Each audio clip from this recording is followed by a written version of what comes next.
आपको हर साल पिछले 2 साल से 8 साल तक तो ऐसे ही हुआ था डेप्रिसिएशन बेसिस पे, लेकिन अभी 2 साल से आईआरडीए ने चेंज किया हुआ है। तो अब क्या है कि आपका जो भी कोई आपको जो पॉलिसी बाय करनी है, भले ही आपने पुराने 4 साल पुराना आपका सिस्टम पड़ा हो, लेकिन आपको जो पॉलिसी बाय करनी है वो आज के वैल्यू के हिसाब से करनी है और क्लेम भी आपको आज के वैल्यू के हिसाब से मिलेगा।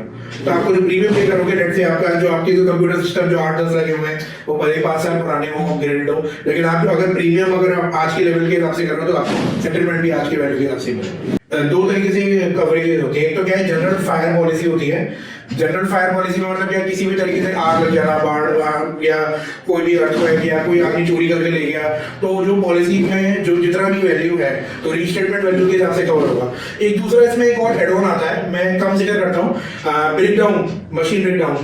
उसमें क्या होता है, जितने भी आपके मशीन्स हैं, मतलब मशीन से बोले तो जितने भी आपके लैपटॉप, कंप्यूटर, प्रिंटर है, उनके सबका मेक, सीरियल नंबर और मैन्युफैक्चरिंग ईयर, वो सारी डिटेल आपसे लेके कंपनी को दी जाती है।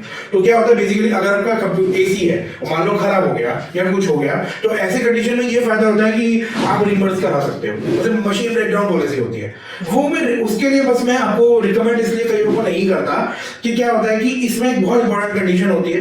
मैं एग्जांपल लेता हूं कि एक डीजल जनरेटर है किसी एक शोरूम के आगे बाहर लगा हुआ है। अब उसकी रिक्वायरमेंट है कि वो हर 3000 या 300 घंटे के बाद उसका ऑयल फिल्टर और ये सब जो भी चीजें वो चेंज होनी चाहिए। लेकिन आमतौर पर हम जनरली क्या करते हैं, अगर चल रहा है तो चलाओ, देयर इज नो नीड, आप चेंज नहीं करते। लेकिन अगर मशीन ब्रेकडाउन में क्या होता है, अगर इसी केसेस में आप एक प्रोसीजर फॉलो नहीं कर रहे हो, वो 400 घंटे चल गया, 500 घंटे चल गया, तब जाके ब्रेकडाउन हो गया और फिर आप कहते हो कि सर ये मशीन मेरा इंश्योरेंस में कवर था और मैं इसका रिइंबर्समेंट ले लूंगा, तो क्या आपको मिलेगा? नहीं मिलेगा, क्योंकि उसमें इंश्योरेंस में मशीन ब्रेकडाउन में बहुत बड़ा इंपॉर्टेंट नियम होता है कि भाई आप जो भी मशीन का यूज कर रहे हो वो उसके मैनुअल के हिसाब से टाइमली आप उसकी सर्विस कर रहे हो कि नहीं कर रहे हो। तो दैट्स व्हाई ये क्या बोलते हैं, कॉन्फ्लिक्ट वाला है, इसलिए मैं सबको रिकमेंड नहीं करता कि मशीन ब्रेकडाउन लो, लेकिन आप ले सकते हैं अगर आप चाहें।